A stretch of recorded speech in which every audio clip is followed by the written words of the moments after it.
The House Oversight Committee has been very busy during this congressional cycle, and it seems like we are constantly hearing about testimony from some high-profile figure or another. And this past Friday's testimony, featuring former acting ICE Director Thomas Homan, definitely didn't disappoint in the grandstanding department.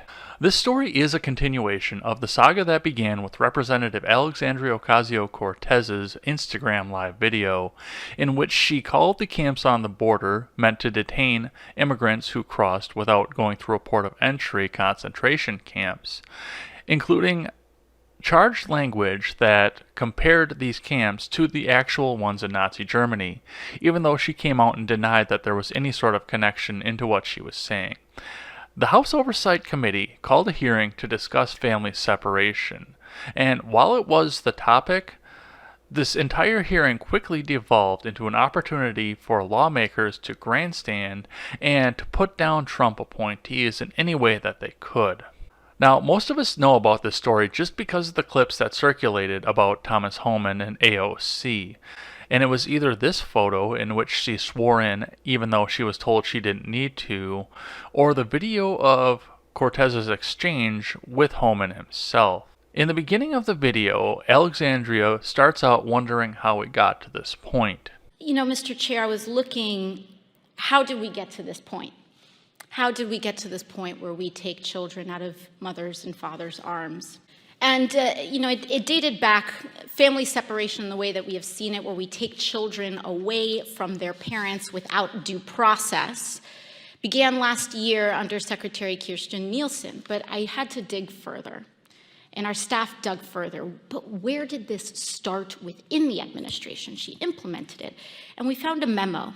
Now, clearly Cortez stopped digging when it became inconvenient, otherwise she would know that this policy dates back to Bill Clinton, officially, but unofficially it was most likely going on even before Clinton signed this into law. But that didn't stop Cortez, and she went on to do her best Kamala Harris impression. And we'll provide it over, but I would like to note that here it says the official recommendation. There were 3 different options presented. The third included the option for family separation. This initiative would pursue prosecution of all amenable adults, including those presenting with a family unit. Mr. Homan, your name is on this. Is this correct? Yes, I signed that memo.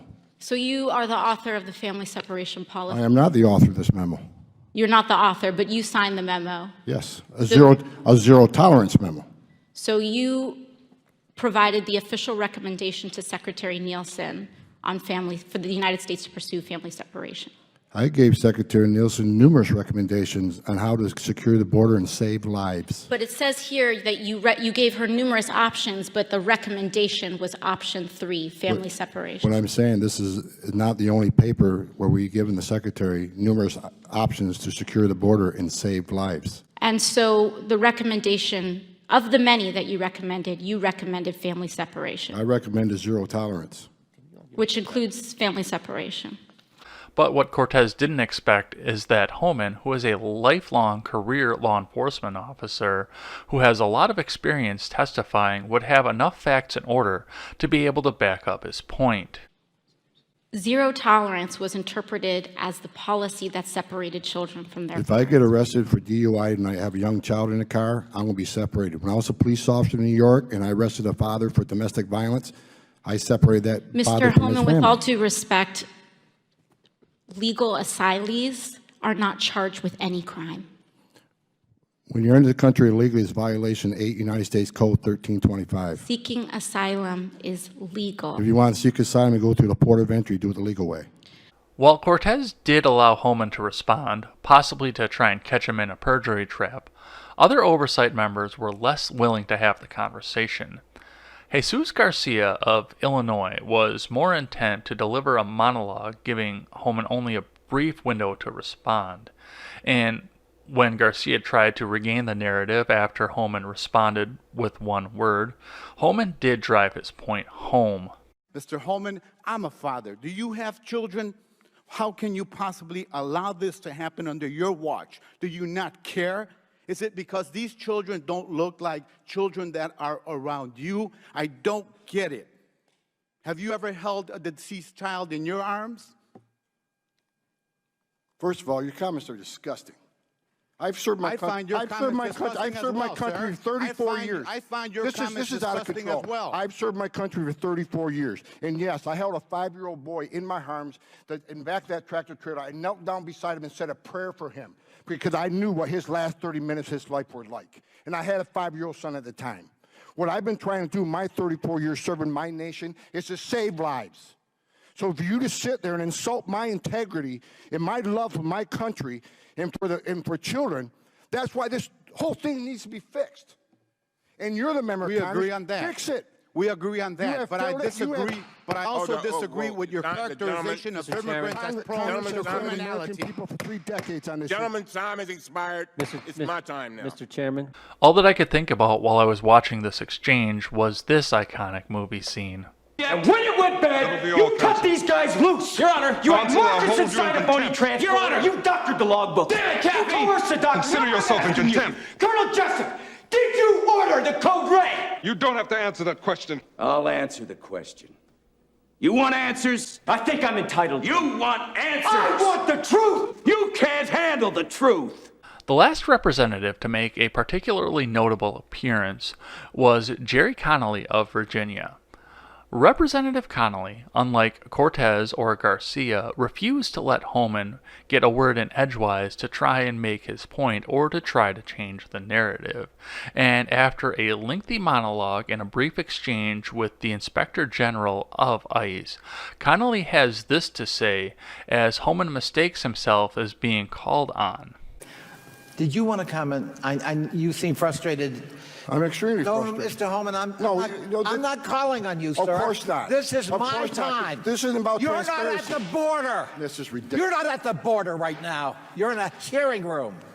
It's my time. Ma'am.